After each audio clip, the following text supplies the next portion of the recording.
So welcome to the Node.js build working group team meeting for June 26, 2024. We'll follow our standard approach of looking at the issue, the agenda in the issue that was generated, which was issue number 3777. Before we get started, is there any announcements people would like to share?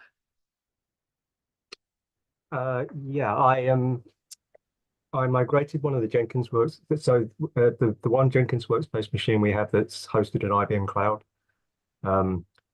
We got an IBM Cloud message. Well, one was sent through saying that there was a sort of a migration that needed to happen. I think the deadline was next month, so we had time, but I wanted to sort of deal with it before we started doing anything to like the Equinix ones, because that's on our plan of things to migrate. So I wanted to make sure that at least the IBM hosted workspace was in a reasonable state and had no question marks over it before we started doing anything to anything else. I think you said it was like it was a one-click migration. Okay. So it was if we hadn't done anything, I think when the deadline came, they would have migrated us anyway. Okay. But again, I sort of just wanted to do it while we had the time to. No, that's good.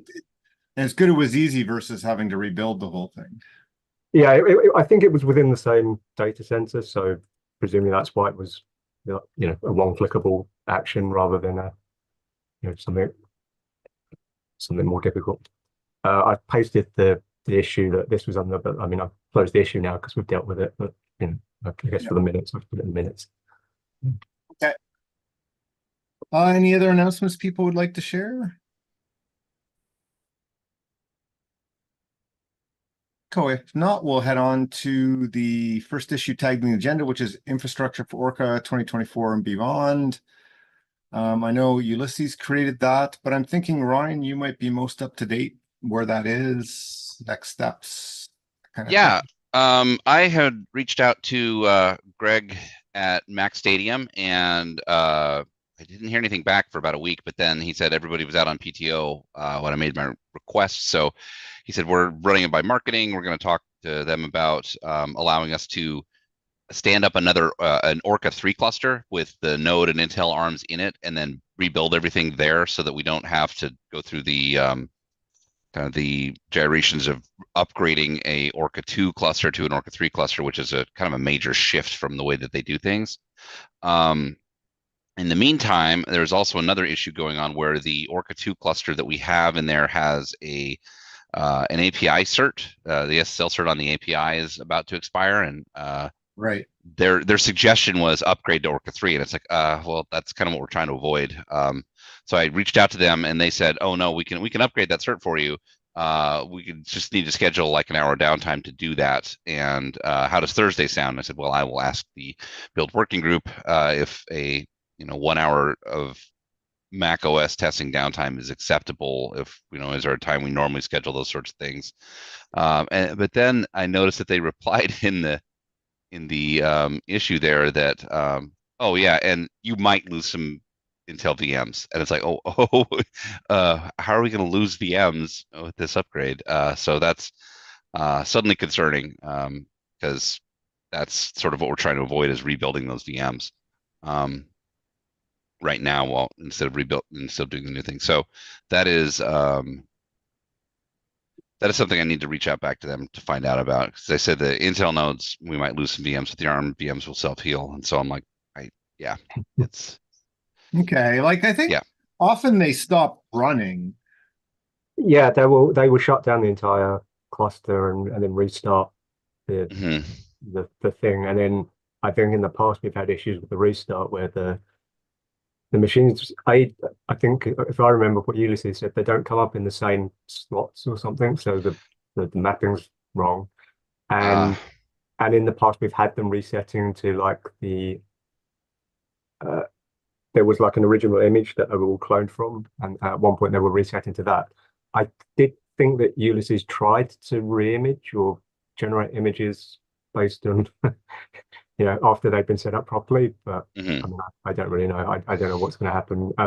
We've generally found that whenever anything has been done to the Orca cluster, usually it requires the working group to to do remedial actions after whatever maintenance to get things back into a working state. So All right, yeah.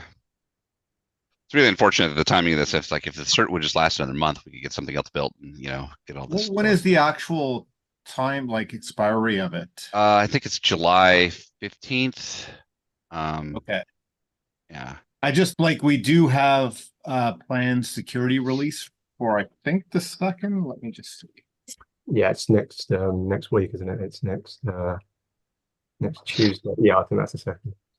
All right, then given that, probably what we should do is have them well, the 15-day alert came in on the 24th. So it's not July 15th, then it's what, 6th? The 9th. July 9th is when the cert expires. So we could either have them wait until after that to renew the cert, or have them renew the cert on Thursday and then do all the cleanup before the security release. I think I would wait till after the security, like if there's no rush. So you said the cert expires on which day?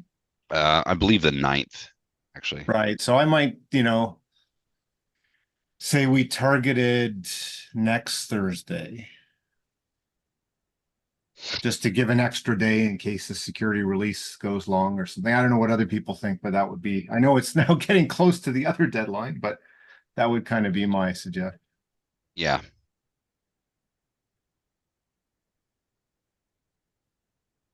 Okay, that's what I will do. I will reach out and say, actually, can we wait a week? And Yeah, and if you can maybe catch up with Ulysses as well, because he'd probably have the best insight into like what he thinks will need to happen after a restart. Because like Richard said, I think he did some, possibly did some work to update those base images, and then he had a way, I think, to sort of bring them up in the right order or something. So you might be able to share some of that, get us into a better state. Perfect. I will reach out to him and confirm. Okay. I mean, I think he did say that, and maybe that's something also you've alluded to, Ryan, that there are possible ways we could transform the way we're using Orca to make things easier in the future, but obviously that's going to take someone's time to work out how to do that. Well, yeah, and that's actually part of my proposal that I had in that issue of like, actually we should use the Jenkins ephemeral nodes, and then there won't be nodes that exist that just spin up when Jenkins needs them in the cluster, and then there won't be like long-standing VMs that we have to worry about which SSH ports have what. It just provisions them on the fly. That would be we'd stop running out of disk space on them. We'd stop, that sort of thing. Sounds good. Yeah.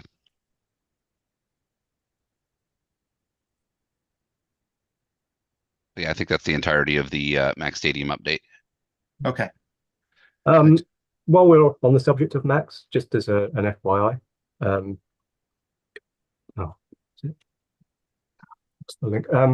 Yagi's opened an issue in the core repo about the minimum Mac OS version we support, and he was asking whether we could bump it up. But I'm guessing that's going to be semi-tied to what we can actually provision in Orca. I had the link, but now I've lost. Oh, there it is.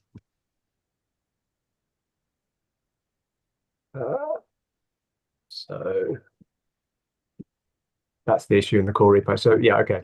We don't necessarily need to decide right at this moment in this meeting, but just for awareness, he's asking about bumping the minimum supported. So when we compile Node, we do set in the one of the GYP files the deployment target for macOS, and that usually means then whatever we build on, we say this is the minimum supported version, and Xcode will work out which APIs it can and can't use for that deployment target. Usually it's sort of you compile on a later version of macOS for an older one. I suspect it. I don't actually know whether you can do it the other way, which is to compile on older for future. I suspect not. But yeah, I'll probably open in the next couple of days an issue for a broader discussion about Node 23, which is a couple of months away still. But about any compiler bumps or version bumps. So there's this issue for macOS. I have some proposals for Linux and like IBM platforms. And then I know there's an ongoing discussion about Windows and moving that to CLang based on, upstream V8 changes where V8 are sort of not going to build V8 on Visual Studio anymore. So yeah, just for awareness, we're beginning to have thoughts on what we're going to do for Node 23, which is due in October-ish. So that did remind me that I still had sort of an outstanding question on the Mac OS builds that we still have testing set up for 10.15, and is there anything in Node that still supports 10.15, and should we still be testing on that? I Do we think have a Node requirement for 18 that? does. I think Node 18 does. We may have cut Node 20 off from it. I'd need to double check. Okay, and curious, like, on the Node main site, it says, once a platform is end of life, we stop supporting it. So even though Node 18 supported it at one point, do we continue testing on it, or do we also stop? Because We don't tend to be particularly aggressive about that. Like that gives us the wiggle room if we need to, but we don't necessarily immediately drop yeah, things. well, because if I rebuild this new cluster, the 10.15 support would require some extra to keep that going if it's not going to be around that long, and that's the. I think I would be okay if we're rebuilding the cluster, not including 10.15.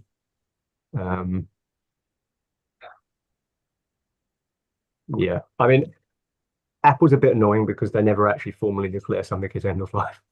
Right. If there was an easy thing to point to and say this operating system is obviously end of life, like with Windows, you can point to some Microsoft website that says, this Windows whatever is now end of life. They just silently stop updating it. They just silent stop updating. So I think probably 10.15 now we could probably make that assertion that Apple are not supporting it anymore. But again, it's kind of anecdotal rather than any formal. But yeah, I think in terms of the Orca replacement, getting at least 11 and onwards up, and then probably 10.15, we could probably drop. I think I'd be comfortable with that. I don't know what everyone else thinks. In the past, we've had deployment targets of like 10.13, and we've never had 10.13 in the CI. So I think we all generally trust that the deployment targets will do the right thing. It's always nice to have confirmation by testing, but I think we've got to balance that with what we can maintain easily. So Okay, so you're suggesting we wouldn't necessarily like take it out. no, I don't think we go out of the way to drop what's there already. But if we're going to replace the cluster, maybe the new cluster doesn't have 10.15, and then at that point when we swap over, we will just drop 10.15 from the testing.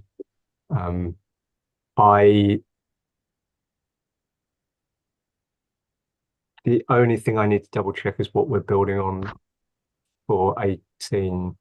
I think we bumped everything to 11 for building because of the notarization stuff. For releases, yeah. Yeah, I think releases are all on 11 now. Right. The doc does say 10.15 is only for x86. Yeah, I'm just trying to remember if we bumped the release builds for x64 to Mac OS 11. But that's fine. I mean, I can check that offline. About the question from Miyagi is it's a bit more difficult to stop supporting macOS 12 because this one is still supported by Apple. Okay.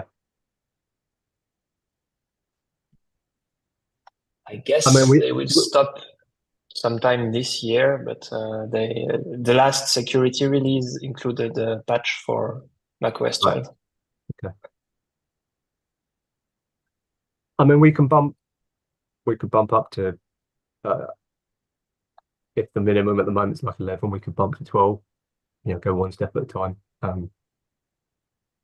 See what people generally think. But yeah, just at least have thoughts about have a think about it, and then we'll see what the consensus we get to. But yeah, it's got to be balanced with what we've got. So I mean, there's no point bumping to 13 if we don't even have 13 in the CI.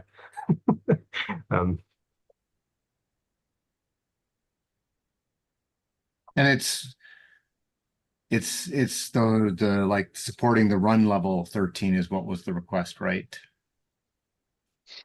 The minimum deployment target is what you can run it on. So if you bump the minimum deployment up to 13, it means you wouldn't be able to run 12. Right, but that's what he's asking for, right? I believe so. Okay. I think he's asking to drop 11. What I thought. He just said update the minimum, but he didn't say to what. Oh, not available before 13.3. Got it. Yeah.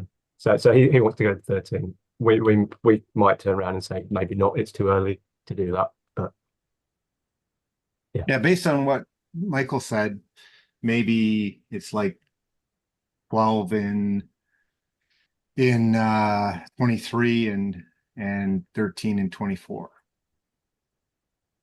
Right, which would mean that like in October we could bump main up, I think, right?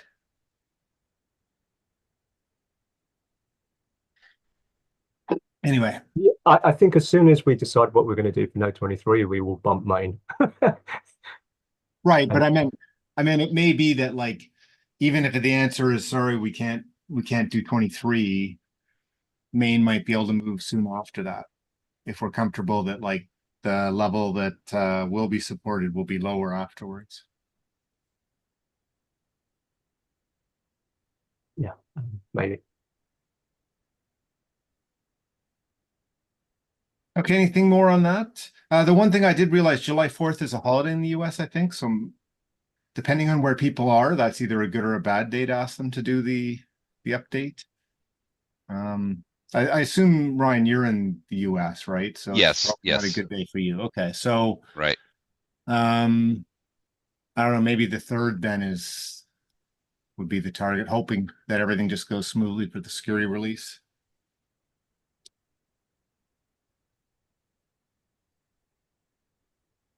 Mm. So maybe try that the third, and we'll keep our fingers crossed. Yeah, the 4th and 5th and 6th and 7th, I will be, completely unavailable and off the grid. Um,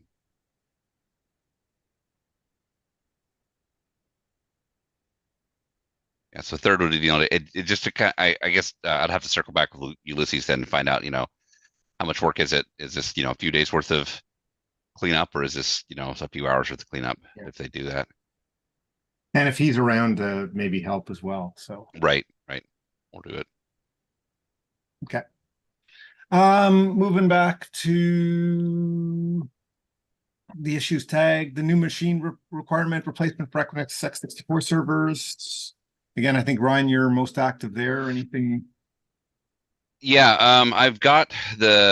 I focus on the backup server because in Equinix there's basically three very large machines. One of them is in one account is the two workspace machines, in the other account is the backup machine, and then the third machine is everything else. So I've been kind of focusing on trying to figure out how to manage the backups strategy, and the underlying file system on those machines were just ext4, and the old backup machine had ZFS, which did a lot of extra compression. So the sizing of the disk is there's a mismatch there where it's like, okay, well, we've got 7 terabytes, but it's filling up a lot faster than it did on the old machine. So for the backup machines, that's where I was asking about, well, we've been a huge majority of this data that we're backing up to the machines are daily builds, daily V8s and daily node.js builds going back 8 years. And that's where I was questioning, do we really need to hoard those things? Do people really ask for daily builds that far back? What's the use case for something like that? Do we, can we find, a way to do that? And so, but given that those kind of decisions, I figure will take a little bit longer than, a yes, no from just somebody. I was going to transfer that data to DigitalOcean in our DigitalOcean account and use the S3 bucket storage there as just a temporary place to hold it until we can get a confirmation of whether or not those dailies need to be preserved. As far as the workspace machines go, I have them both provisioned and run through Ansible. I haven't added them to Jenkins. Well, they're added to Jenkins, but I had shut them off because I wasn't ready to fully turn them on yet because I wanted to figure out what the best test to run would be. And I wanted to connect with Richard to because also you'd mentioned that one of the workspace machines that are currently on Equinix is also running this other Yeah, fan out job.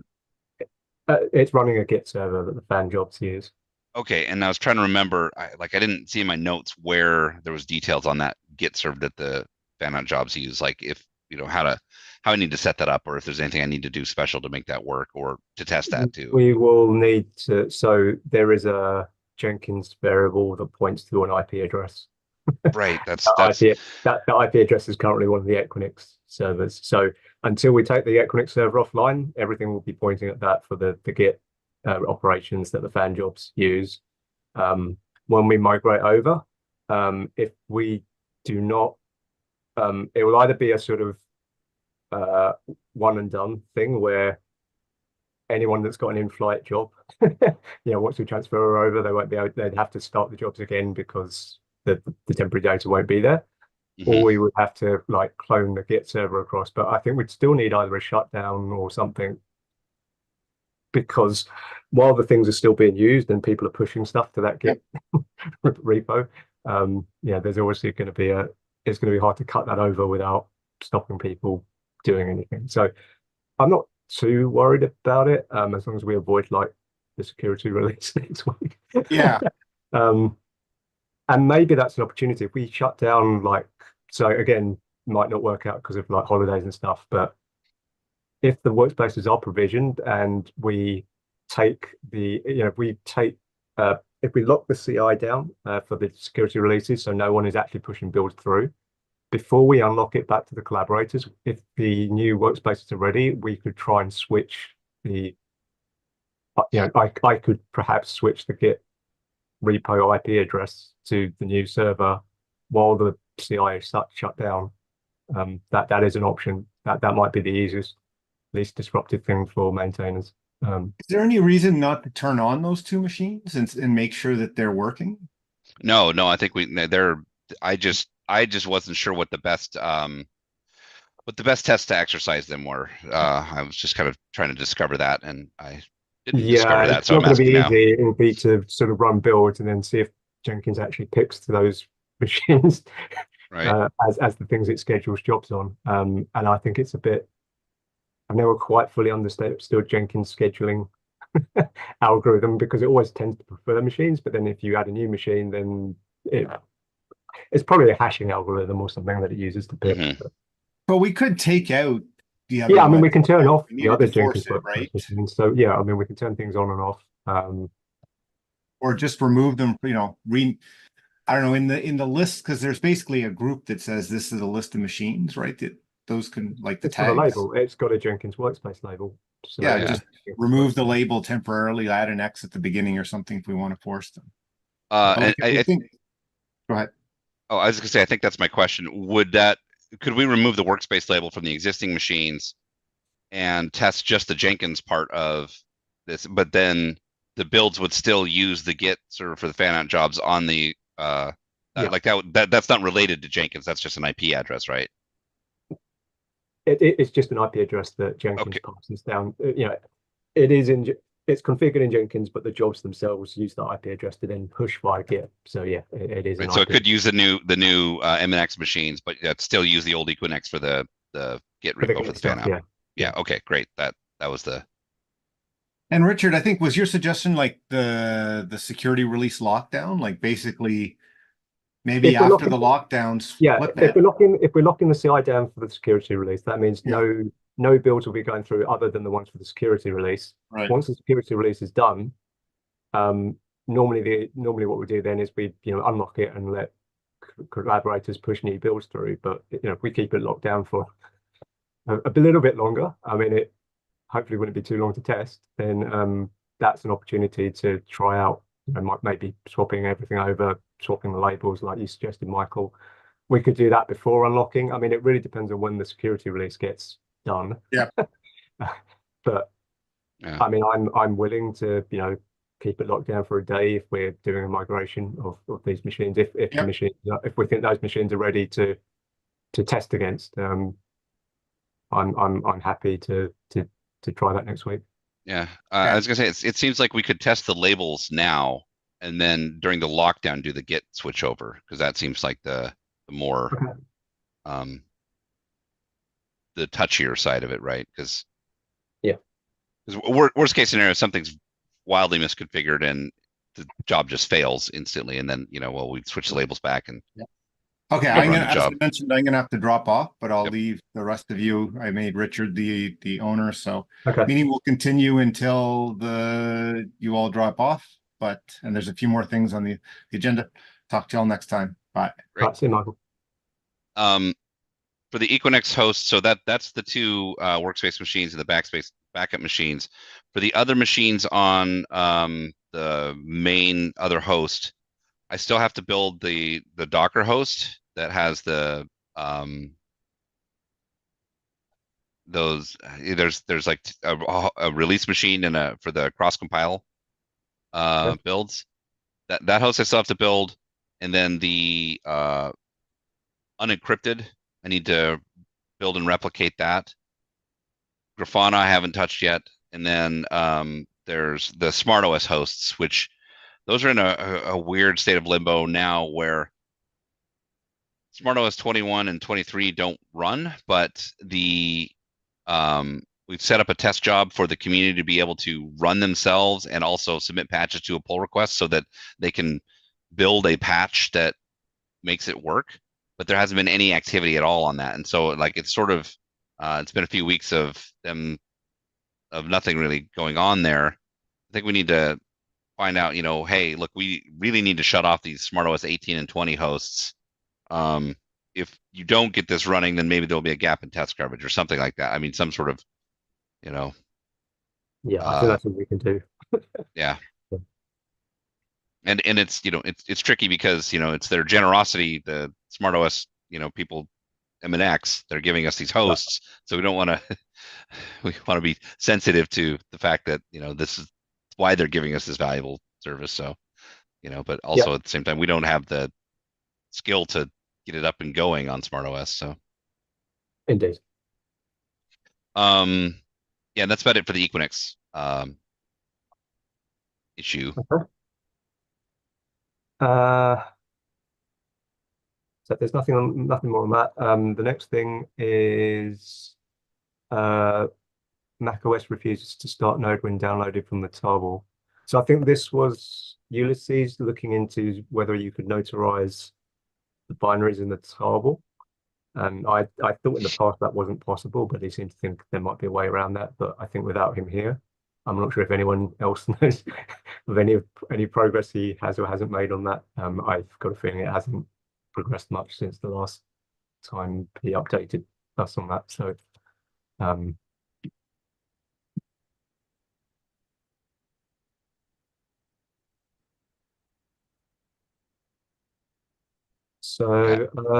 next one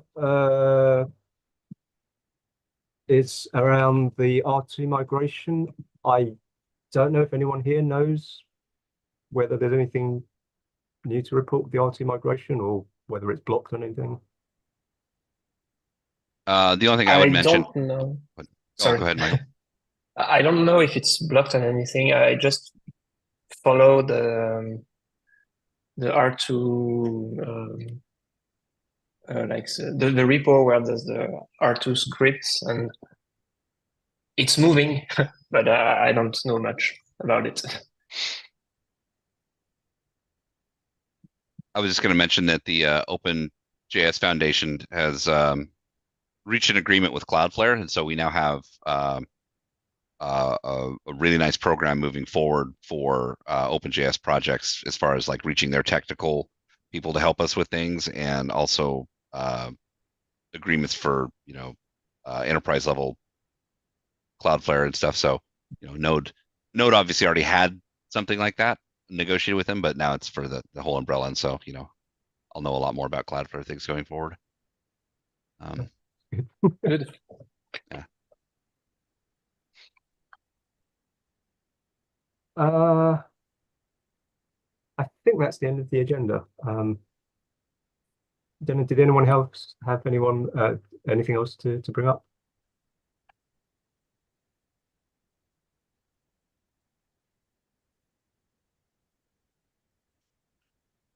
No? Okay. If not, give you all the time back. All right. Nice. Thank you. Okay, see you. Bye. Bye. See ya.